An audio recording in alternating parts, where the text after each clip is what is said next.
जय श्री कृष्णा। राधे राधे। आप सभी का हार्दिक अभिनंदन है। प्रिय भक्तों, सनातन धर्म में मंत्रों का विशेष महत्व बताया गया है। कहा जाता है कि मंत्रों के प्रभाव से देवी देवता जल्दी प्रसन्न होते हैं। जैसा कि अब फागुन माह का पवित्र महीना चल रहा है। इस माह में माता पार्वती और शिव के मंत्र जाप से वैवाहिक जीवन की समस्याओं को दूर करने में मदद मिलती है, बल्कि विवाह की इच्छा रखने वाले लोगों के लिए भी यह लाभदायक सिद्ध होते हैं। माता पार्वती के उन शक्तिशाली मंत्रों के बारे में जाप से जीवन में सुख समृद्धि और शांति आती है। हिंदू धर्म में भगवान शिव को सर्वोच्च और सर्वशक्तिमान देवता के रूप में पूजा जाता है। उनकी आराधना का विशेष महत्व है। उनके मंत्रों के जाप से जीवन में खुशियों का आगमन होता है। यह मंत्र भगवान शिव की असीम महिमा और उनकी दिव्य शक्ति का गुणगान करता है। इसके उच्चारण से केवल भगवान शिव का आशीर्वाद मिलता है, बल्कि जीवन की परेशानियों से मुक्ति का मार्ग भी खुलता है।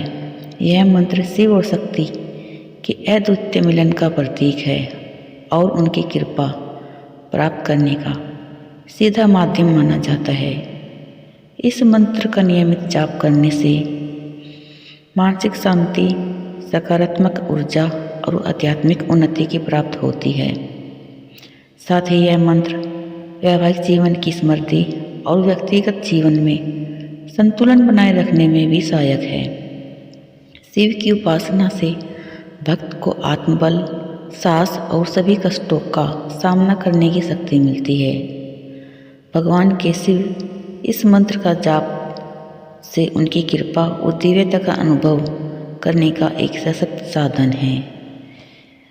शिव और पार्वती के इस मंत्र से व्यक्ति के जीवन में धन, समृद्धि, सुख, सौभाग्य में वृद्धि होती है और वो व्यक्ति एक खुशहाल जीवन व्यतीत करता है।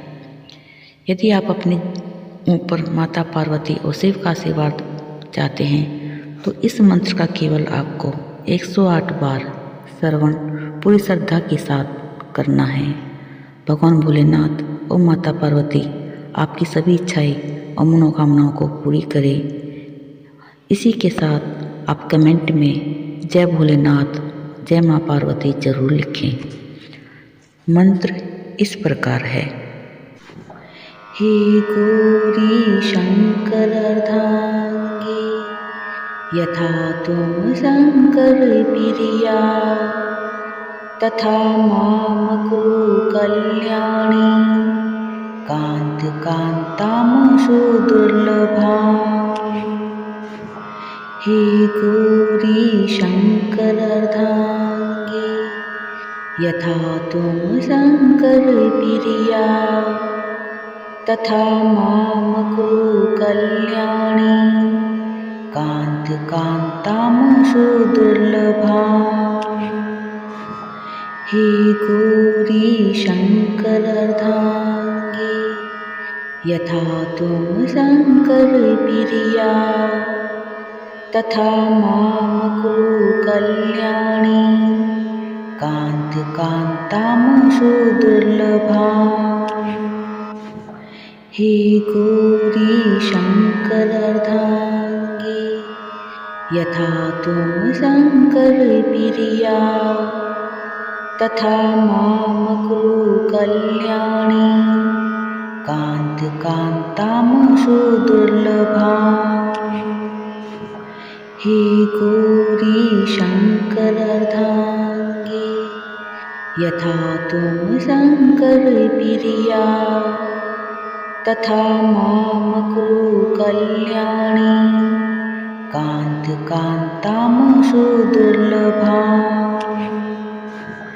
हे गौरी शंकर अर्धांगी, यथा तुम शंकर प्रिया, तथा माम कुरु कल्याणी, कांत कांतामशु दुर्लभा। हे गौरी शंकर अर्धांगी यथा तुम शंकर प्रिया तथा माम कुरु कल्याणी कांत कांतामशु दुर्लभा। हे गौरी शंकर अर्धांगी यथा तुम शंकर प्रिया तथा माम कुरु कल्याणी कांत कांतामशु दुर्लभा। हे गौरी शंकर अर्धांगी यथा तुम शंकर प्रिया तथा माम कुरु कल्याणी कांत कांतामशु दुर्लभा। हे गौरी शंकर अर्धांगी यथा तुम शंकर प्रिया तथा माम कुरु कल्याणी कांत कांतामशु दुर्लभा। हे गौरी शंकर अर्धांगी यथा तुम शंकर प्रिया तथा माम कुरु कल्याणी कांत कांतामशु दुर्लभा। हे गौरी शंकर अर्धांगी यथा तुम शंकर प्रिया तथा माम कुरु कल्याणी कांत कांतामशु दुर्लभा।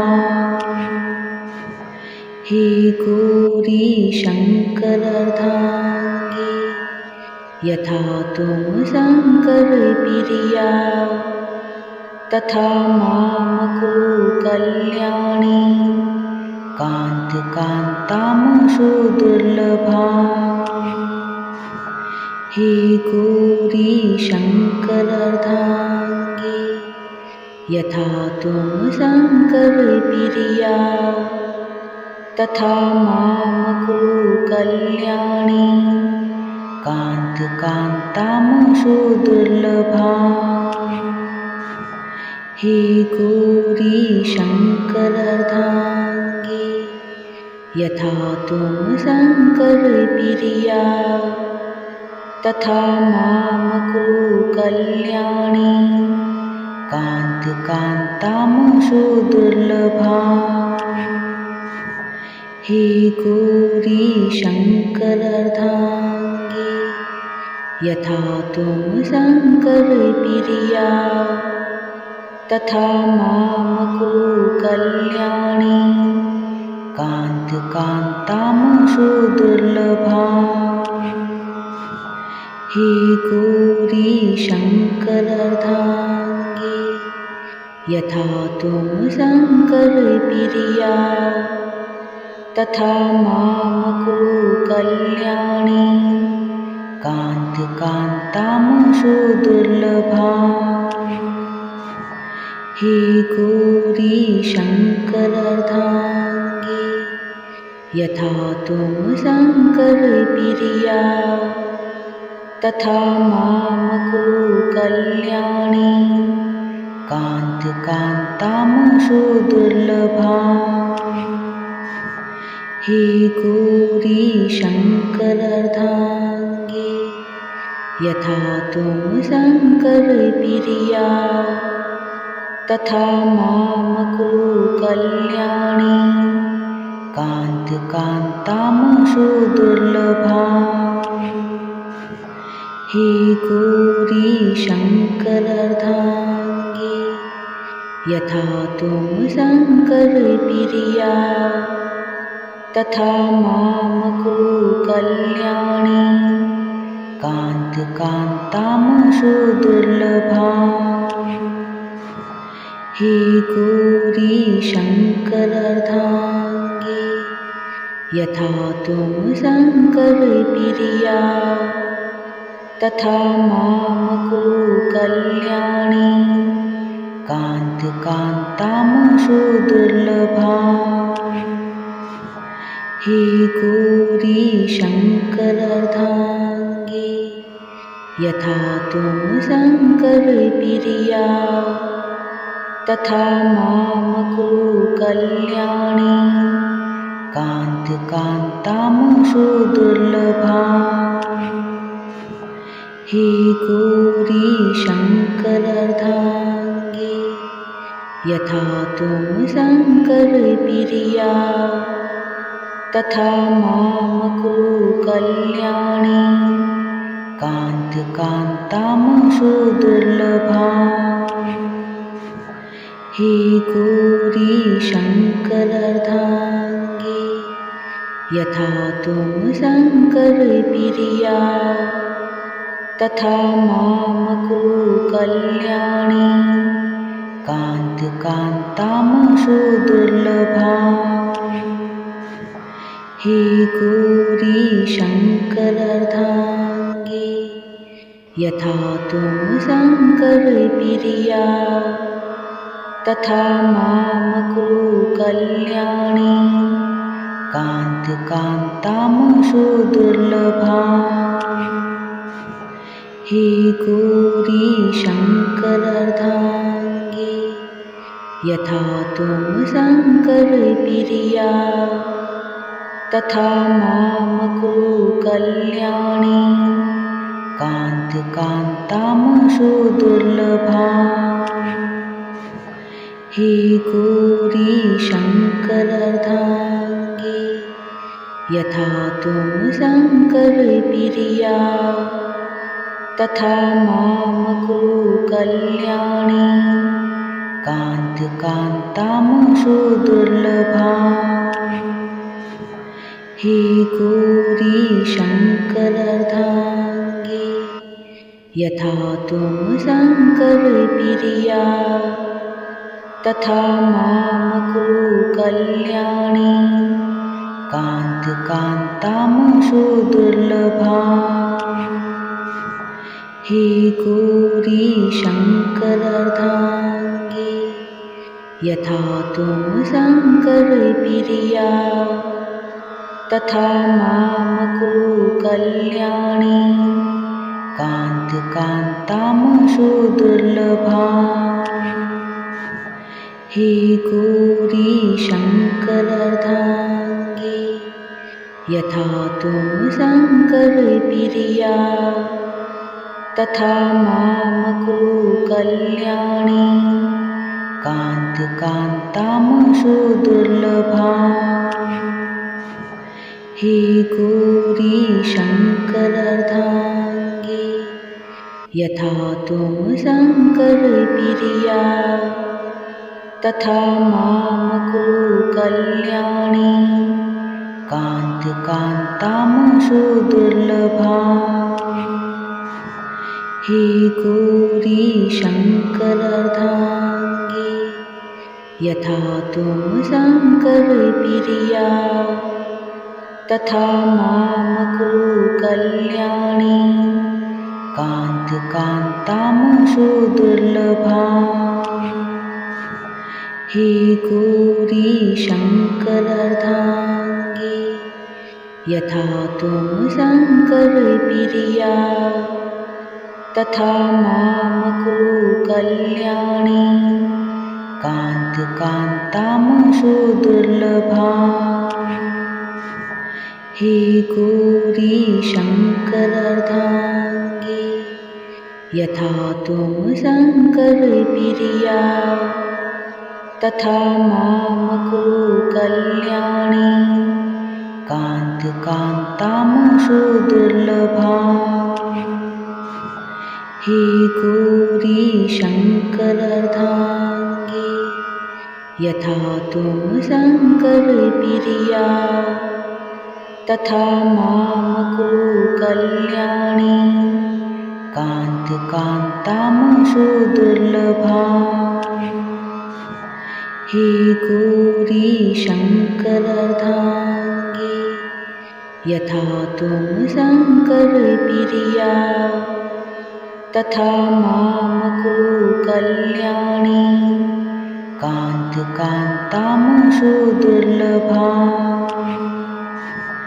हे गौरी शंकर अर्धांगी यथा त्वं शंकर प्रिया तथा मां कुरु कल्याणी कांत कांतां सुदुर्लभाम्। हे गौरी शंकर अर्धांगी यथा त्वं शंकर प्रिया तथा मां कुरु कल्याणी कांत कांतां सुदुर्लभाम्। हे गौरी शंकर अर्धांगी यथा त्वं शंकर प्रिया तथा मां कुरु कल्याणी कांत कांतां सुदुर्लभाम्। हे गौरी शंकर अर्धांगी यथा त्वं शंकर प्रिया तथा मां कुरु कल्याणी कांत कांतां सुदुर्लभाम्। हे गौरी शंकर अर्धांगी यथा त्वं शंकर प्रिया तथा मां कुरु कल्याणी कांत कांतां सुदुर्लभाम्। हे गौरी शंकर अर्धांगी यथा त्वं शंकर प्रिया तथा मां कुरु कल्याणी कांत कांतां सुदुर्लभाम्। हे गौरी शंकर अर्धांगी यथा त्वं शंकर प्रिया तथा मां कुरु कल्याणी कांत कांतां सुदुर्लभाम्। हे गौरी शंकर अर्धांगी यथा त्वं शंकर प्रिया तथा मां कुरु कल्याणी कांत कांतां सुदुर्लभाम्।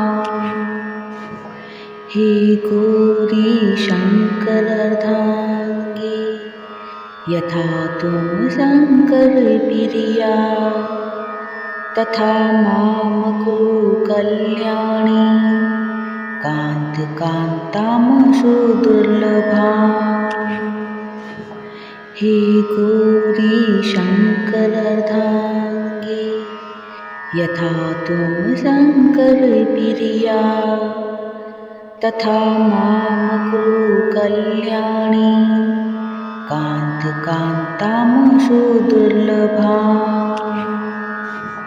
हे गौरी शंकर अर्धांगी यथा त्वं शंकर प्रिया तथा मां कुरु कल्याणी कांत कांतां सुदुर्लभाम्। हे गौरी शंकर अर्धांगी यथा त्वं शंकर प्रिया तथा मां कुरु कल्याणी कांत कांतां सुदुर्लभाम्।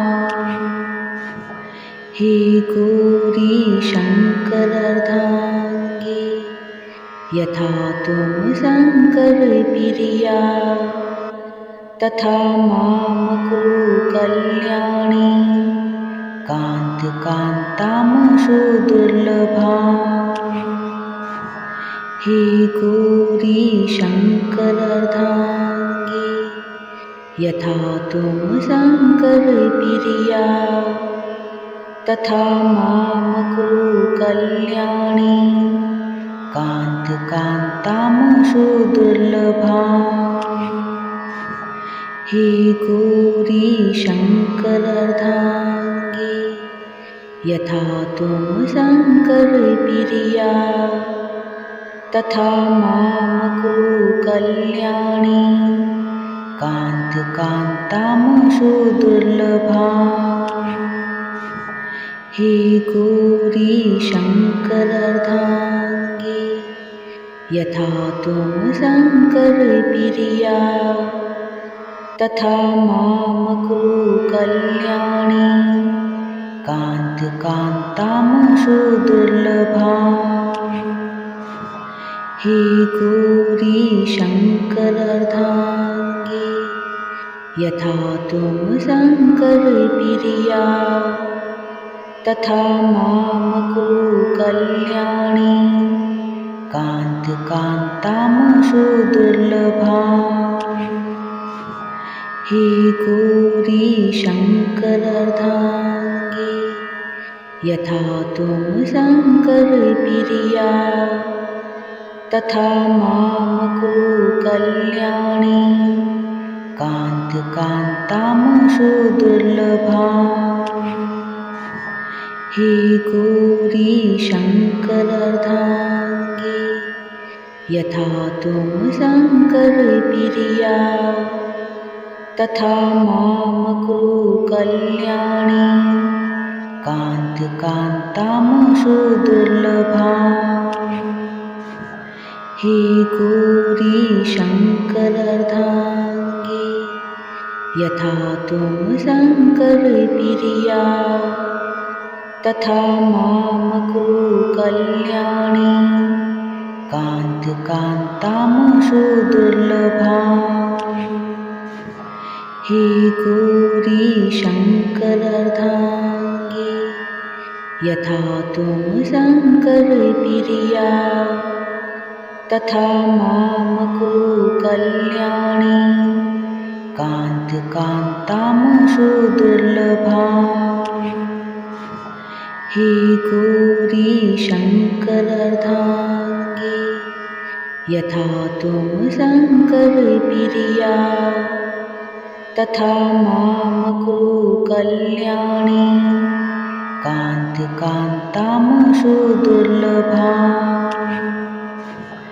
हे गौरी शंकर अर्धांगी यथा तुम शंकर प्रिया तथा माम कुरु कल्याणी कांत कांतामशु दुर्लभा।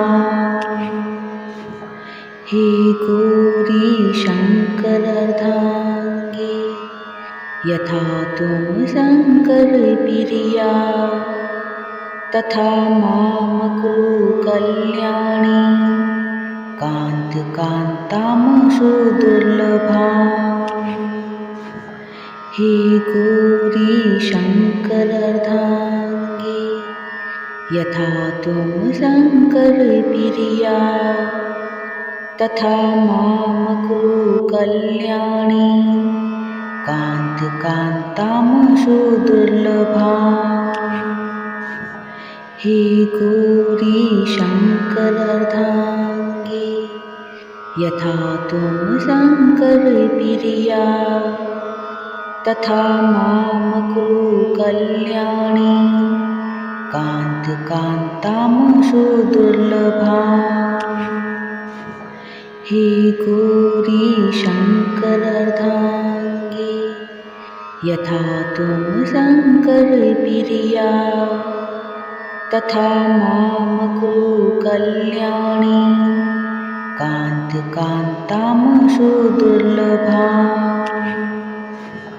हे गौरी शंकर अर्धांगी यथा तुम शंकर प्रिया तथा माम कुरु कल्याणी कांत कांतामशु दुर्लभा। हे गौरी शंकर अर्धांगी यथा तुम शंकर प्रिया तथा माम कुरु कल्याणी कांत कांतामशु दुर्लभा। हे गौरी शंकर अर्धांगी यथा तुम शंकर प्रिया तथा माम कुरु कल्याणी कांत कांतामशु दुर्लभा। हे गौरी शंकर अर्धांगी यथा तुम शंकर प्रिया तथा माम कुरु कल्याणी कांत कांतामशु दुर्लभा। हे गौरी शंकर अर्धांगी यथा तुम शंकर प्रिया तथा माम कुरु कल्याणी कांत कांतामशु दुर्लभा। हे गौरी शंकर अर्धांगी यथा तुम शंकर प्रिया तथा माम कुरु कल्याणी कांत कांतामशु दुर्लभा। हे गौरी शंकर अर्धांगी यथा तुम शंकर प्रिया तथा माम कुरु कल्याणी कांत कांतामशु दुर्लभा। हे गौरी शंकर अर्धांगी यथा तुम शंकर प्रिया तथा माम कुरु कल्याणी कांत कांतामशु दुर्लभा। हे गौरी शंकर अर्धांगी यथा तुम शंकर प्रिया तथा माम कुरु कल्याणी कांत कांतामशु दुर्लभा। हे गौरी शंकर अर्धांगी यथा तुम शंकर प्रिया तथा माम कुरु कल्याणी कांत कांतामशु दुर्लभा। हे गौरी शंकर अर्धांगी यथा तुम शंकर प्रिया तथा माम कुरु कल्याणी कांत कांतामशु दुर्लभा। हे गौरी शंकर अर्धांगी यथा तुम शंकर प्रिया तथा माम कुरु कल्याणी कांत कांतामशु दुर्लभा। हे गौरी शंकर अर्धांगी यथा तुम शंकर प्रिया तथा माम कुरु कल्याणी कांत कांतामशु दुर्लभा। हे गौरी शंकर अर्धांगी यथा तुम शंकर प्रिया तथा माम कुरु कल्याणी कांत कांतामशु दुर्लभा। हे गौरी शंकर अर्धांगी यथा तुम शंकर प्रिया तथा माम कुरु कल्याणी कांत कांतामशु दुर्लभा। हे गौरी शंकर अर्धांगी यथा तुम शंकर प्रिया तथा माम कुरु कल्याणी कांत कांतामशु दुर्लभा। हे गौरी शंकर अर्धांगी यथा तुम शंकर प्रिया तथा माम कुरु कल्याणी कांत कांतामशु दुर्लभा। हे गौरी शंकर अर्धांगी यथा तुम शंकर प्रिया तथा माम कुरु कल्याणी कांत कांतामशु दुर्लभा। हे गौरी शङ्करार्धाङ्गी यथा त्वं शङ्करप्रिया तथा मां कुरु कल्याणी कान्तिकान्तां सुदुर्लभाम्। हे गौरी शङ्करार्धाङ्गी यथा त्वं शङ्करप्रिया तथा मां कुरु कल्याणी कान्तिकान्तां सुदुर्लभाम्। हे गौरी शङ्करार्धाङ्गी यथा त्वं शङ्करप्रिया तथा मां कुरु कल्याणी कान्तिकान्तां सुदुर्लभाम्। हे गौरी शङ्करार्धाङ्गी यथा त्वं शङ्करप्रिया तथा मां कुरु कल्याणी कान्तिकान्तां सुदुर्लभाम्। हे गौरी शङ्करार्धाङ्गी यथा त्वं शङ्करप्रिया तथा मां कुरु कल्याणी कान्तिकान्तां सुदुर्लभाम्।